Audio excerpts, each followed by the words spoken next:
자, 사회적 경제를 한번 이해를 해보겠습니다. 뭐 짧은 시간에 사회적 경제를 뭐 전부 본다는 것은 큰 문제가 있고, 큰 줄기만 여러분들한테 소개하는 시간을 갖겠습니다. 아까도 얘기했지만 이 사회적 경제는 일자리 창출과 지역 경제의 활성화입니다. 그러니까 가장 이제 큰 것이 이제 일자리 창출이죠. 그러니까 자영업에 대한 어떠한 새로운 자영업을 통해서 실업률이 많이 감소하기 때문에 이 사회적 경제를 통해서 이제 일자리를 이제 창출하는 그런 의도라고 할 수가 있겠습니다. 근데 이제 이 사회적 경제가 이상하게 이게 사회적 경제 그러면 여러분들이 진보 쪽에서 이제 생긴 거다 이렇게 여러분들이 쉽게 이제 이해할 수가 있는데, 사회적 경제니까 사회가 들어갔으니까 이건 뭐 보수보다는 진보다 이렇게 보겠지만, 이 사회적 경제는 대부분이 이제 이 보수에서 제기를 합니다. 저희 나라도 이제 지금은 뭐 행정부 장관이지만, 지금은 어디에요? 뭐 민주당 분이시지만, 그 당시는 이제 이명박 씨 그 당에 있던 지금 진영 장관이 이 사회적 기업법을 이제 처음으로 저희한테 제기를 했고, 그 다음에 또 우리나라의 사회적 경제는 MB 정권 때 많이 부각이 돼요. MB 정권이 알다시피 IMF 리먼 브라더스 파동 이후에 이제 경제가 흔들리면서 그러니까 복지를 보다는 그냥 일자리를 창출을 통해서 어떠한 이런 사회적 문제를 해결하겠다. 그래서 복지 그러면은 이제 진보 쪽이지만, 그래서 이 우파가 이 사회적 경제를 많이 이제 언급하는 그런 또 아이러니도 볼 수가 있겠습니다. 하여튼 이러한 사회적 경제는 보통 여러분들이 네 가지로 저희 나라는 이제 구성되어 있어요. 그래서 마을 기업, 자활 기업, 협동조합, 사회적 기업. 그래서 이 네 가지로 이제 구성되어 있는데, 뭐 이따 자세히 보겠지만, 이제 저희가 이제 협동조합은 이제 농협으로가 대표되죠. 여러분들 농협을 누가 만든 것 같아요? 우리가 농협이 있죠.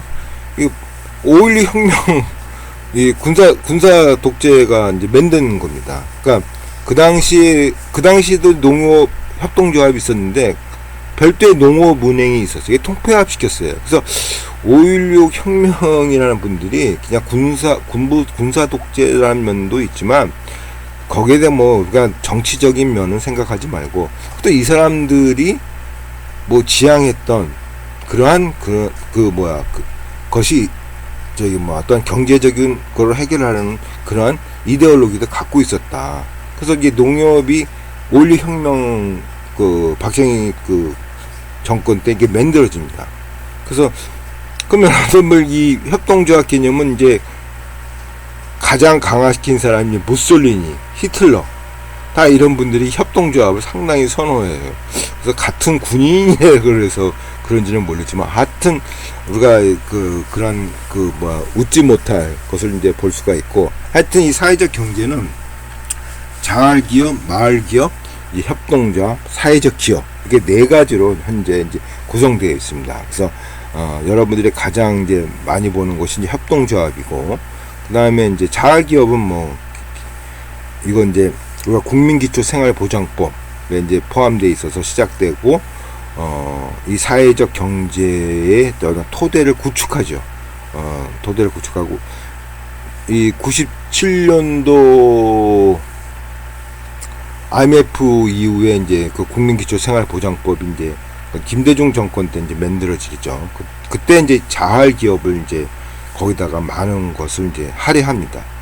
그러니까 이제 쉬운 얘기로 그냥 복지라 그러면은 일을 안 하고 이제 어떠한 급여를 받는 이제 소득 위주로 그 당시는 복지가 접근했기 때문에 많은 사람들이 이제 비난을 받을 수 있는 그러한 여지가 있었죠.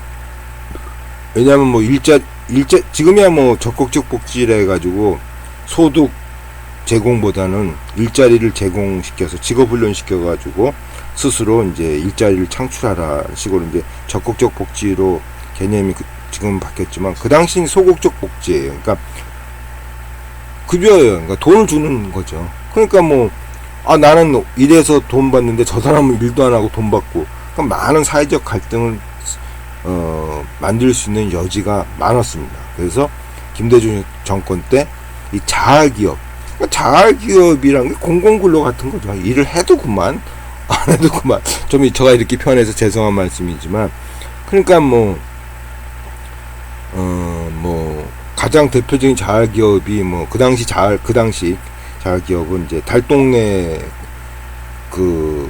가서 이제 그 야학 학생들이 인형에다가 눈 붙이는 거 있지 않습니까? 이게 자활기업, 그게 자활이에요. 그러니까 눈 붙이는 하고 그러한 것으로서 이제 하여튼 사회적 경제 토대를 이제 만들었고, 하여튼 지금은 이제 우리 학생들이 이제 스타트업, 창업하면 이제 사회적 기업을 많이 만들어라. 그래서 실업률이 많으니까, 그렇다고 자영업이죠. 자영업인데 이제 사회적 기업으로서 자영업을 하란 얘기죠. 국가에서 많이 제공을 할 테니까 그 돈 갖고 저 사회적 기업을 해라. 이제 그래서 지금은 이제 이 사회적 기업이 상당히 이제 해자되는 그런 이제 형국에 있다고 볼 수가 있겠습니다. 어찌 됐든 사회적 경제라고 할 때 우리가 경제지만 사회적 경제죠. 아까 시장 경제의 한계였죠. 그러니까 신자유주의의 경쟁을 통한 경제죠. 이 사회적 경제라는 것은 경제라는 개념에다가 플러스 소셜이라는 개념이 있죠. 자, 소셜이라는 것은 공익이라는 개념도 있죠. 그렇죠? 공익이라는 개념이 있다는 거예요. 그래서 사회적 시장 경제의 한계를 이제 사회적 경제로서 극복하겠다. 그렇게 이제 여러분들이 이해하시면 되겠고, 그 사회적 경제는 이렇게 네 가지 자활, 마을기업, 사회적 기업, 협동조합으로 구성되었다. 이렇게 보시면 되겠습니다. 자, 이제 이런 그 협동조합은 이전부터 어떻게 해자된 겁니다. 그래서 산업혁명을 통해 급격히 변화된 자본주의 시스템 속에서 창출된 엄청난 부가 노동자들에게 혜택으로 돌아가지 않고, 우리가 또한 이윤이라는 이 시장 경제에 보이지 않는 손에 의해서 자본가들이 집중되는 구조적인 한계 때문에 공장 노동자들은 평균 17시간 이상 노동에 시달리면서도 그 처우가 나아지지 않고 아동 노동도 성행하였다. 그러니까 일을 하지만 돈을 못 버는 거. 그것은 아까도 설명했지만 소득 불평등이 문제가 아니고 바로 자산 불평등의 문제다. 그러니까 자본주의의 가장 큰 불평등의 원인은 소득의 문제가 아니에요. 연봉 3천이나 연봉 7천이나 비슷해져요. 왜? 씀씀이가 틀리잖아요. 3천 버는 사람은 3천만 받고 쓰지만 7천 버는 사람은 또 많이 써요. 그러니까 소득 불평등은 큰 문제가 아니지만 요 놈의 자산 불평등, 또 말이 반복되지만 이 자산 불평등을 막아야 돼. 이게 막지 못하면 짝꿍 자본주의예요. 짝꿍 자본주의. 그럼 미국과 한국의 불평등 볼 때 아까도 말이 반복되지만 잡스가 죽었을 때 우리나라의 아이들은 아버지 잡스는 결혼을 안 했나봐, 자식이 없나봐, 그렇게 질문한, 미국 애들은 그런 질문을 안 하죠. 네? 그게 바로 미국과 한국의 차이라고 여러분들이 보시면 되는 거예요. 하여튼 그래서 이게 이제 공산주의죠. 그러니까 그러니까 공산주의는 아니고 이제 마르크스의 별도의 이제 사회주의라고 보시면 되죠. 그래서 이 사회주의 사람들이 이렇게 어려운 현실 속에서 이러한 자본주의의 부작용과 한계를 개선하기 위한 노력이라서 이제 사회적 경제, 공익을 생각하는 경제라는 것을 이제 그 당시에 사회주의자의 이제 드노에르가 이제 처음으로 사용했고, 그 다음에 많은 이제 로버트 오웬, 여러분들이 알고 있는 사회주의 운동가들이 서서히 이제 시작되면서 사회적 경제라는 개념이 이런 1830년도부터 해제됐다고 여러분들이 이해하시면 되겠습니다. 이렇게 해제됐던 사회적 경제라는 개념이 이게 어디서 이게 무솔리니죠. 베니토 무솔리니. 그러니까 이태리가 세계에서 가장 사회적 기업이 많은 나라가 협동조합이요. 특히 협동조합이 많고 협동조합 인구가 많은 나라가 이태리입니다. 그러니까 무솔리니 협동조합이 사회적 경제를 상당히 강화시켰어요. 그러니까 무솔리니는 자본가도 싫다 이거예요. 그렇다고 노동자도 싫다 이거예요. 왜냐? 자본가들은 자꾸만 지네 말 이윤 독식을 하려고 그러고, 노동자들은 계속해서 파업하고 데몬스트레이션 하고, 그러니까 이 무솔리니가 난 자본가도 싫고 노동자들도 다 싫다. 나는 협동조합 중심인 중도 국가로 가겠다는 것이 바로 무솔리니의 하나의 이데올로기였어요. 히틀러도 마찬가지죠. 히틀러도 자본가도 싫고 노동자도 싫은 거죠. 히틀러는 이제 중소자영기업이에요. 그러니까 중소자영기업이 이제 사회적 기업을 의미하죠.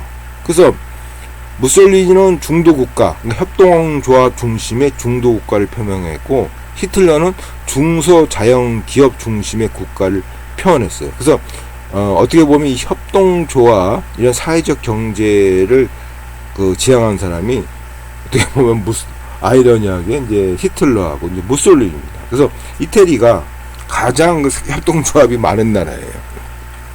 그래서 여러분들 히틀러 그러면은 홀로코스트 때고 2차 세계 대전에 그래서 이게 영웅과 이게 또 악인의 이게 아주 이게 대척점에 있는 사람인데, 2차 세계 대전 이전까지는 독일의 피폐한 경제를 일으킨 사람이 히틀러예요. 1차 세계대전 지구 이제 베르사유 조약을 이제 체결합니까? 그러니까 영국과 프랑스가 독일이라는 나라가 자꾸만 전쟁을 하니까 이제 아주 이제 나라를 피폐화시켜요. 황폐화시키려고 베르사유 조약을 엄격하게 강화시켜요. 그러니까 힘을 얻지 못하게 거의 이제 식물인간 형국으로 독일을 만들려고 그래요. 그게 베르사유 조약이에요. 그러니까 베르사유 조약이 인플레이션이 말도 못했어요. 책 한 권을 살라 그래도 거의 리어가에다가 돈을 싣고 가고, 그러한 것이 많이 만화에서도 이제 그려지고, 그러니까 인플레이션이 워낙 힘들었어요. 그러니까 근데 히틀러가 이제 여러분들 좀 타고 다니는 폭스바겐, 폭스바겐이 독일의 국민차니까 우리나라 폰이죠. 폰이. 그러니까 이 중소자영기업, 어쨌든 히틀러가 경제를 일으켜요. 그래서 모든 노동자들한테 우리나라 포니를 받듯이 노동자들이 이제 폭스바겐이라는 국민차하고, 또 독일 가보신 분은 알겠지만 하이웨이 아닙니까? 고속도로가 쫙쫙 돼 있죠. 거의 그래서 그 고속도로를 타니게 만들고, 영웅이죠. 경제를 일으켜가지고 개발 독재죠. 그래서 이제 개발 독재라는 것도 한편으로 필요하다고 하시는 분도 있고, 어떻게 보면 박정희 시대 때 그 경제가 일어나는 것은 개발 독재죠. 그래서 이런 경제 초기에 이런 개발 독재가 필요하다. 저는 부정하는데 그건 더 이상 얘기하지 않겠습니다. 왜냐하면 사회적 경제하고 또 이렇게 벌어지니까. 하여튼 개발 독재로 인해서 이 독일은 좀 음침하잖아요. 위에 있어가지고 날씨가 좀 음침하고, 그러니까 따뜻한 나라를 많이 가요. 그러니까 폭스바겐 타고 이태리 같은 따뜻한 데 가서 국가에서 돈을 줘요. 대단한 사람이죠. 그러니까 외국 여행 가는데 국가가 돈을 줘요. 노동자한테. 그만큼 이제 경제가 일어났기 때문에 돈이 많다는 얘기죠. 그러니까 히틀러는 당연히 영웅이죠. 국민들한테 빵을 줬는데. 그래서 너무 우리가, 어떻게 2차 세계대전 이전까지는 히틀러는 독일의 경제를 일으키는 영웅이죠. 어쨌든 이분하고 무솔리니가 이제 이 협동조합을 그다음에 이제 중소자연기업, 그러면 현재 같으면 사회적 기업이죠. 이 중심 국가를 이제 만들겠다, 이렇게 또 사회적 경제는 또 이러한 그 모습을 갖고 있습니다.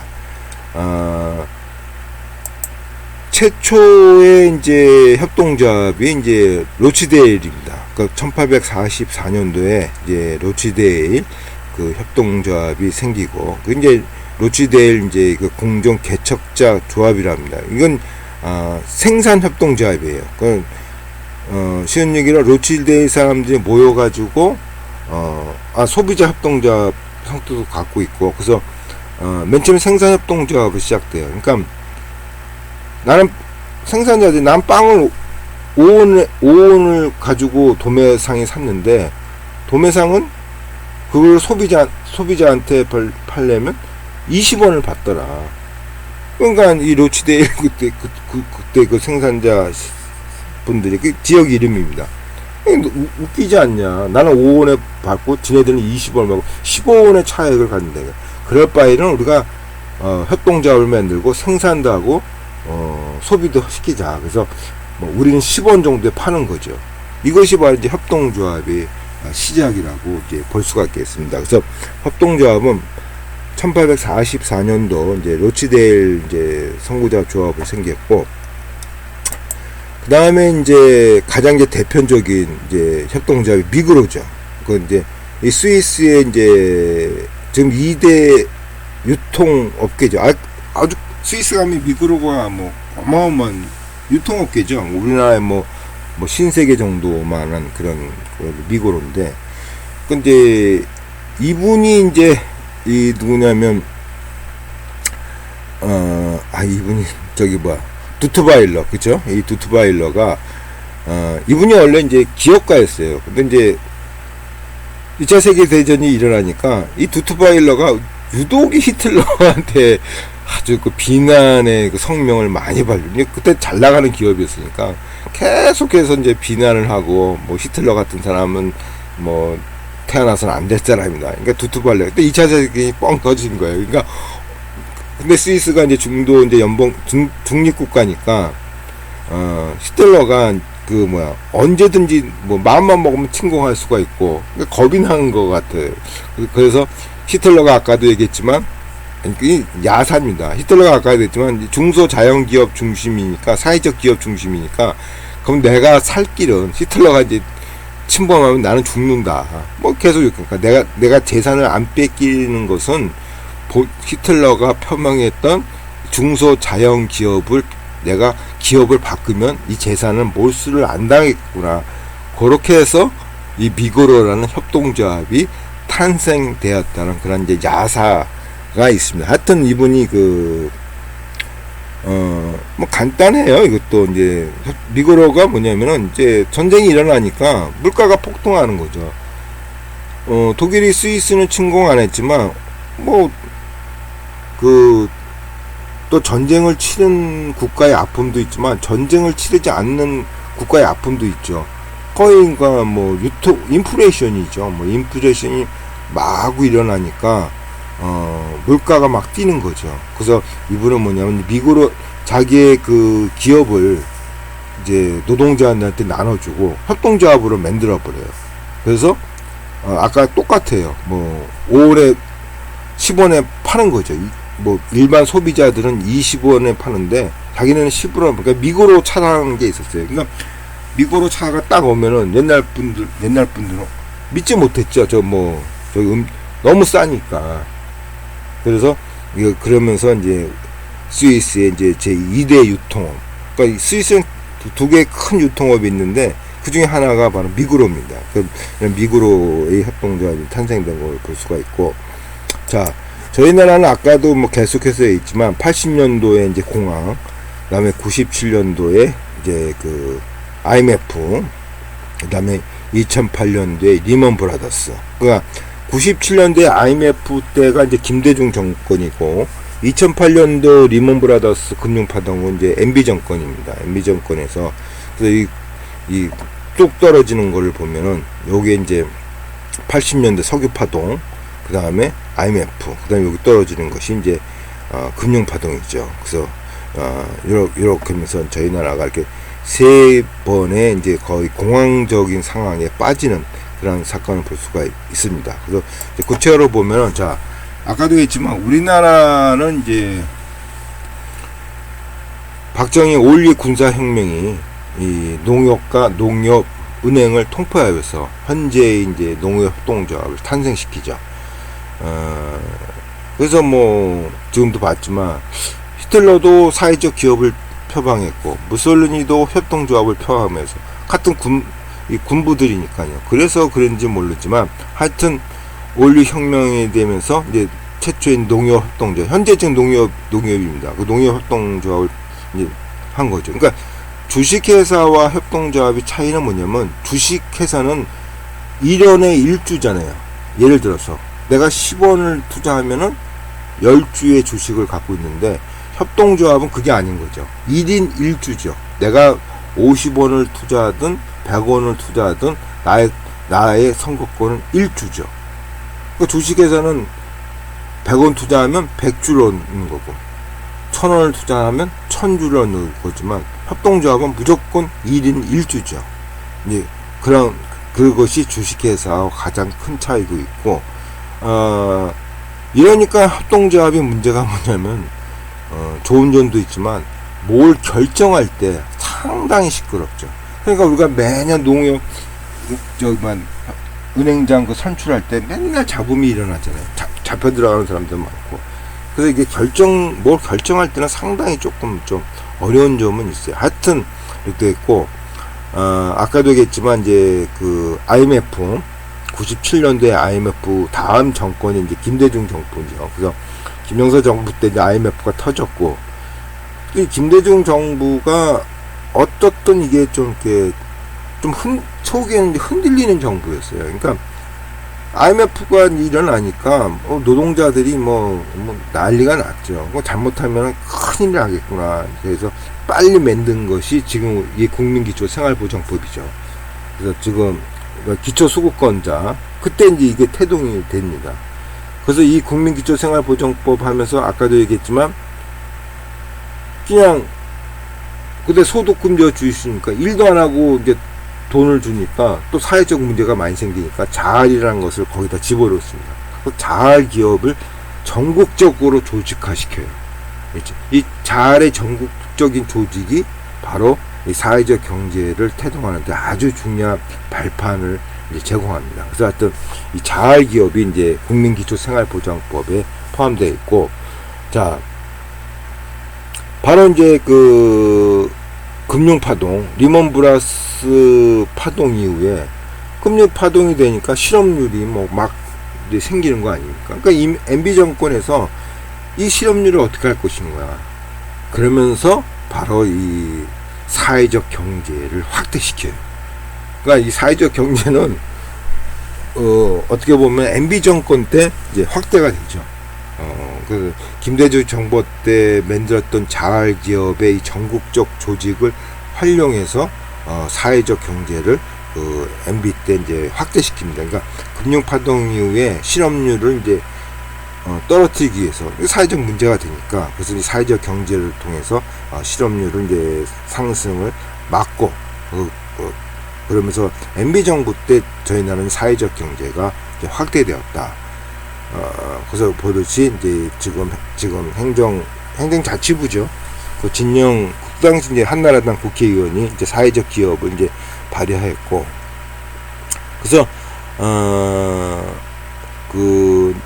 이 MB 정권 때 이제 생활협동조합, 소비자 생활협동조합, 생산자 협동조합 해가지고 이것이 확대되죠. 그래서 이제 이게 이제 소비자 생산협동조합은 이제 소비자들이 이제 값싼 물건을 파는 거죠.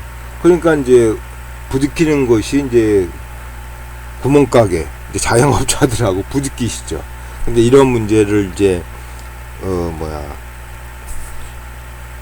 문제를 이제 없애기 위해서 이제 그 소비자 생산협동조합은 이제 구멍가게에서 파는 물건하고 거의 이제 차별화시키죠. 그래서 이제 농수상품 위주로서 이제 소비자생활협동조합이 이제 그렇게 그러한 물건을 파는 것으로 이제 시작됐고, 이 소비자 생산협동조합 통해서 이제 가장 우리가 대표적인 것이 지금 여러분들이 먹는 급식. 예, 이 급식이 바로 이 소비자 생활협동조합에서 급식 사업을 통해서 지금 하고 있고, 그래서 뭐 이제 동네마다 거의 이제 생활협동조합, 특히 이제 농수산물 중심으로서 저희 동네도 있더라고요. 소비자 생활협동조합 해가지고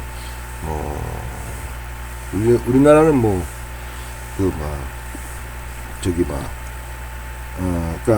뭐라 그러죠? 우리나라는 국산품 애원식으로서 이제 소비자 생활협동조합이 하여튼 확대되고 있습니다. 이런 식으로서 저희 나라는 이제 사회적 경제가 시작되었다고 여러분들이 이해하시면 되겠습니다. 자, 이제 개념을 보겠습니다. 그래서 아까도 했지만 사회적 경제는 소셜과 이코노미가 이제 합성된 거죠. 그러니까 공익각 사이죠. 공익과 이윤을 합친 경제죠. 그러니까 이윤의 극대화보다는, 그죠? 기업이라는 것은 이윤의 극대화죠. 근데 사회적 경제, 협동조합이나 사회적 기업들은 이윤의 극대화보다는 바로 종업원의 복지를 더 겸비한다는 얘기죠. 그러니까 많은 돈을 벌기보다는 어떤 종업원들에 대한 어떤 복지를 더욱 많이 생각한다는 얘기죠. 그래서 간단해요. 그래서 이 사회적 기업의 이제 일자리 사회적 기업이다 그러면 이 취약계층의 사람들, 여성이나 어르신네들, 그다음에 장애인들, 취약계층이죠. 이런 분들을 고용해가지고 일을 하는 거죠. 그래서 장애인 사회적 기업이면은 장애인들을 거의 80% 법적 기준으로 한 70에서 80% 정도 장애인을 고용해가지고 일을 하는 거죠. 그러니까 이윤의 극대화보다는 어떠한 이러한 그 취약계층의 복지를 동시에 생각하는, 돈은 벌어야 되니까 그 두 가지 토끼를 잡는 것이다. 이렇게 여러분들은 이제 생각하시면 되겠습니다. 그래서 이게 사회적 경제라고 이제 이야기하고 있습니다. 여기 효율성 보이지 않는서. 자, 사회적 경제란 양극화 해소와 일자리 창출 등 공동이익과 사회적 가치의 실현을 위해 사회적 경제 조직의 상호 협력과 사회 연대를 바탕으로 사업체를 통해 수행하는 모든 경제 활동이다. 그럼 여러분들은 아직까지 요 말에 대해서 이해를 못하는데, 자, 여기를 보면 충분히 이렇게 합니다. 제3의 영역이에요. 그러니까 국가 영역이 이제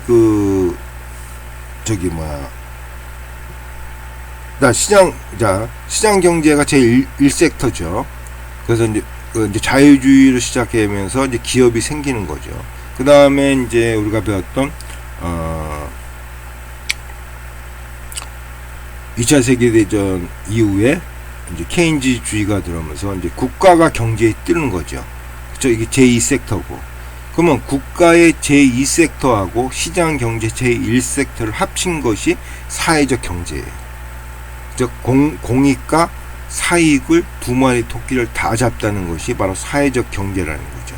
그래서 제3섹터의 개념이죠. 그래서 이윤과 공공선을 동시에 추구하는 영역으로서 사회적 기업을 제3섹터로 보고 있는 겁니다.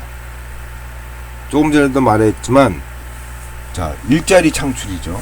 그러니까 청년 사회적 기업이다 그러면 청년들 대학교를 졸업하시고 취업을 못한 청년들에서 일자리를 제공하는 거죠. 그러니까 청년들을 우선시한다는 얘기죠. 이런 분들이 한 7, 80% 차지해서 이윤을 창출하는 거죠.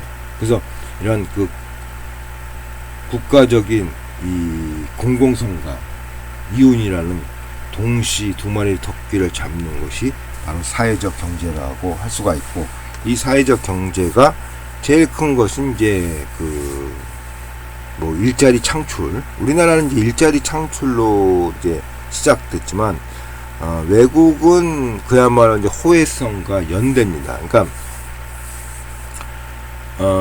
지역화폐라는 것이, 저희 나라는 지역화폐가 자꾸만 이 관공서에서 하니까 그냥 일반적으로 모든 분들이 그냥 뭐 지방자치제도에 의해서 경기도 지역화폐, 가장 대표적인 게 경기도에서 발행하는 돈이다, 이렇게 생각하지만 지역화폐의 원뜻은 그런 뜻이 아닙니다. 지역화폐는 그야말로 호혜성과 연대예요. 이 지역화폐의 대표적인 것이, 그게 이름이 뭐더라? 저 여러분들 소개하고 있나 몰라요. 소개는 안 하고 있네. 그 지역화폐, 그 지역화폐의 대표적인 이름을 레츠죠. 레츠. 호주에서 시작한 지역화폐죠. 레츠가 가장 그 모범적인 지역화폐입니다. 레츠라는 것은 뭐냐면, 우리나라 같은 거 동이요. 한 동의 사람들이 호혜적으로 만든 거예요. 그것이 뭐냐? 자, 레츠라는 이제 그 지역화폐를 만들었어요. 그 지역화폐 레츠라는 것이 뭐냐면, 일간지를 내요. 그러면은 빵집 하는 사람이 회원이고, 그 동네에 또 할머니도 회원이에요. 그렇게 사람들이 자영업하는 사람하고 어르신들하고 회원이 돼요. 그러면은 레츠 회원이 되면은 이게 지역화폐예요. 자, 만약에 빵집 하는 자영업자가 갑자기 돌봄 노동이 필요해요. 그러면 그 레츠 일간지에다 올려요. 지금 인터넷으로 올린다고요. 자, 회원님, 나는 지금 우리 아이를 좀 봐주셔야 됩니다. 그러면 어르신네들이 아이를 봐주는 거예요. 그러면 아이를 봐줬으니까 돈을 받아야 되지 않습니까? 그러니까 레츠란 지역화폐를 받는 거예요. 그 동에서만 통용되는 거죠. 그 레츠라는 지역화폐를 갖고 나서 이제 빵을 사 먹고 싶어. 그러면 그 집 레츠 회원님 빵집 가서 그 레츠 지역화폐를 주고 빵을 사 먹는 거예요. 그러니까 동네 사람들끼리 어떤 공동체적인 삶을 살자는 것이 지역화폐의 원뜻이에요. 그 어떻게 보면 이 둘의 품앗이, 이런 것이 지역화폐예요. 근데 우리나라는 이놈은 어느나 이 관치주의니까 지방자치 도시에서 돈을 만드는 화폐다, 이렇게 생각하는데 그게 아니에요. 지역화폐라는 것은 이런 그 호혜성과 연대. 그러니까 사회적 경제에 우리나라는 아까 얘기했던 네 기업을 중심으로 얘기했지만, 외국은 이 지역화폐까지도 사회적 경제에 집어넣어요. 그래서 사회적 경제라는 것은 이렇게 호혜성, 솔리데러티, 연대, 이것이 이제 마을 기업으로 이제 성장할 수가 있죠. 이런 것을 하고 있고, 하여튼 이윤과 공공선을 동시에 추구하고 있다. 그래서 사회적 경제다. 여러분들 이렇게 이해하시면 되겠습니다. 사회적 경제는 시장과 국가 정치의 실패에 대응한 대안적 자원 배분을 목적으로, 여러분들 이야기, 일자리 창출이다. 청년 실업률이 높으니까 어떠한 대안으로서 다양한 생활 경제의 필요를 충족하게 실천하고 자발적인 호혜적인 참여 경제를 의미한다. 사회적 목적을 가진 경제 활동이다. 그래서 이윤의 극대화보다는 어떠한 이러한 그 사회적 목적, 일자리 창출이자 그러면은 취약계층을 대상으로서 종업 직원을 뽑고 거기서 이윤을 내고, 그러면서 많은 복지적인 혜택을 종업원한테 많이 제공을 해주고, 이러한 사회적 목적을 가진 경제 활동이라고 여러분들은 이해하시면 되겠습니다. 자, 사회적 경제는 이윤의 추구보다는 구성원의 공공에 대한 공헌을 목적으로 경영의 자율성, 민주적 의사결정, 수익 배분에서 자본보다 사랑과 노동을 중시하는 네 가지 원칙을 따르는 집합제다. 그래서 여기서 이제 중요한 게 뭐냐면은 이 자율성과 민주적 의사결정이에요. 그러니까 기업은 사장이 혼자서 독단적으로, 물론 이사회라도 있는 것이 뭐 이렇게 형식적으로 있지만 거의 뭐 대표 한 사람이 이제 끌고 가는 거 아닙니까? 근데 이제 이 사회적 경제는 이제 그 종업원들이 모든 것에 의사결정에 참여하는 이런 시스템을 구축하고 있습니다. 그래서 이 민주적 의사결정이 우리가 사회적 기업에 있어서 가장 중요한 부분이에요. 그러니까 협동조합이 아까도 했지만 모든 회원이 결정하는 거죠. 그래서 1인 1표니까 결정하는 데서 상당한 문제점이 있는 것이 민주적으로 의사결정을 하다 보니까 문제가 많이 발생하는 거죠.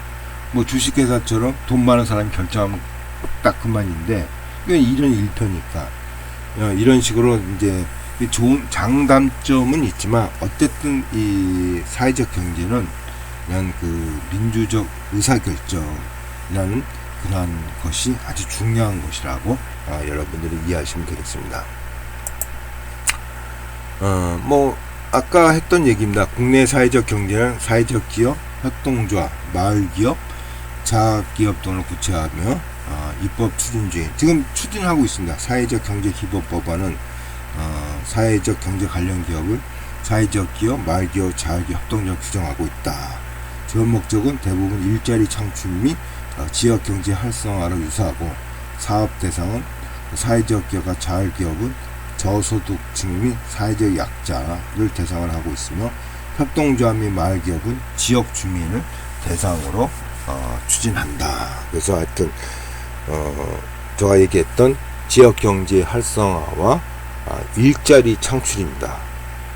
이것이 이제 사회적 경제, 지금 이런 코로나 위기 시대에 있어서 자영업이 몰락하면서 또 청년들의 실업률이 제고되는 이런 신자유주의적 시장의 한계 속에서 저희가 이제 돌파구를 이제 사회적 경제, 그러니까 MB 정권 때 이제 구체했던 사회적 경제를 이제 확대하는 그러한 일로에 있고, 지금 현 정부는 이제 도시재생 사업과도 연관하고 있죠. 그러니까 또 사회적 경제, 그러니까 또 MB 정권에서 했는데 또 우리가 뭐 또 하냐, 이제 그런 느낌 때문에 것인지 모르지만 도시재생 사업, 이 도시재생 사업이 일자리 창출이고 지역 경제 활성화거든요. 그러니까 도시재생 사업을 하려고 그러면은 뭐 사회적 기업이 해야 되니까 그런 식으로 해서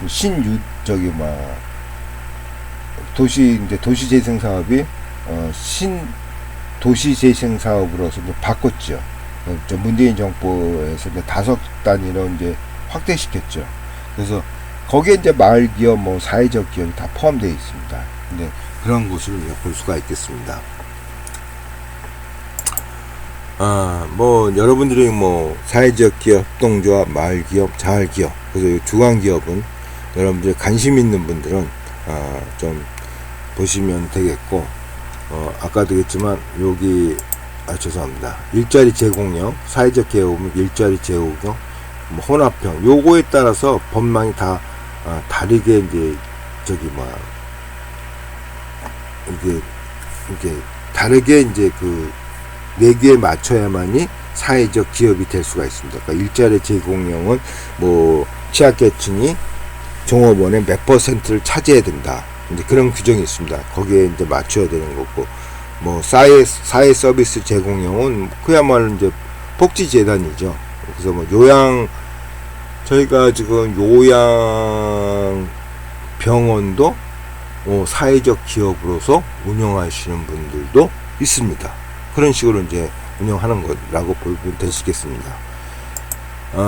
그래서 뭐 사회적 기업은 이 사회적 기업 육성법에 의해서 이렇게 사회적 기업, 취약계층, 사회적 서비스 이렇게 보시면 되겠습니다.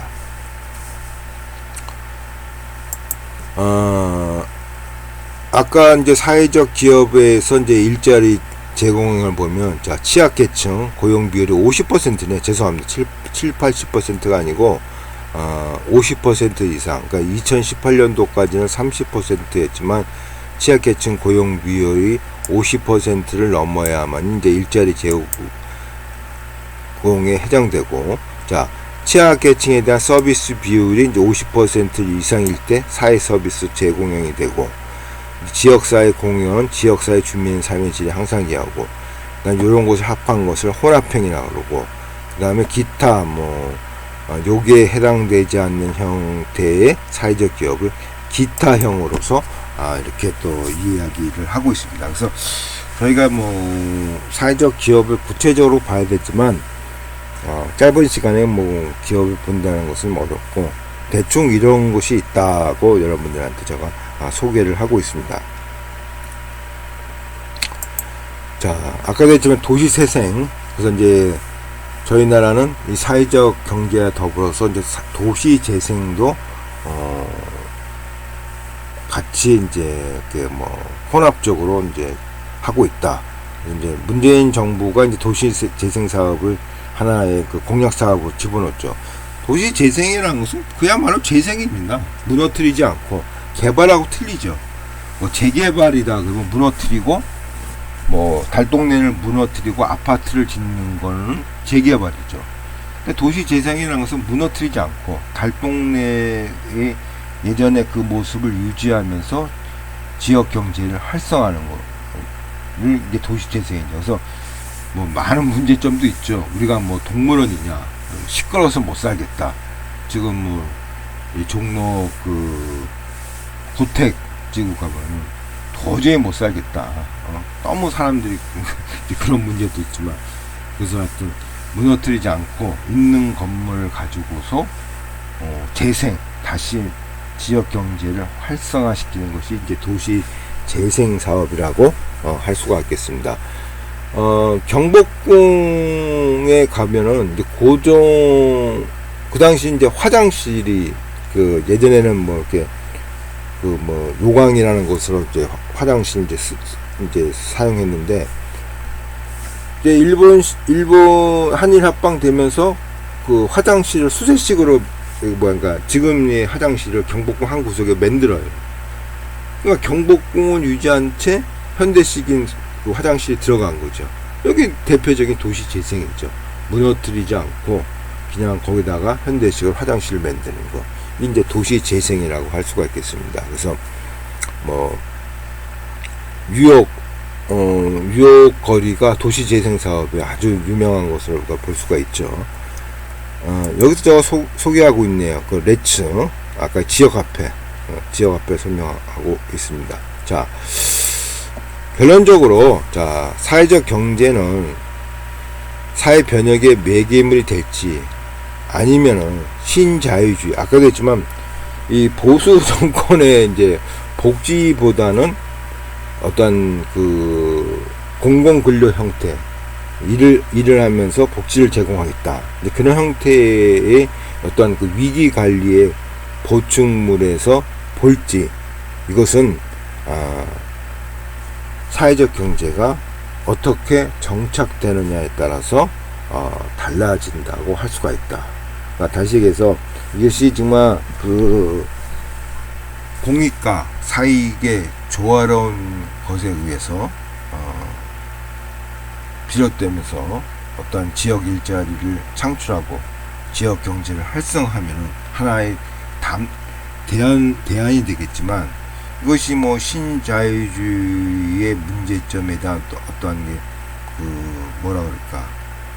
보충물, 그러니까 복지를 하되 그냥 일을 시키면서 공공근로하면, 자활기업이 이제 그런 뜻이죠. 공공근로하면서 급여를 한다. 이런 식으로 이게 보충물의 시작인지, 이것은 사회적 경제에 어떻게 정책화하느냐에 따라서 달라질 수 있다는 것을 이제 의미한다고 할 수가 있겠습니다.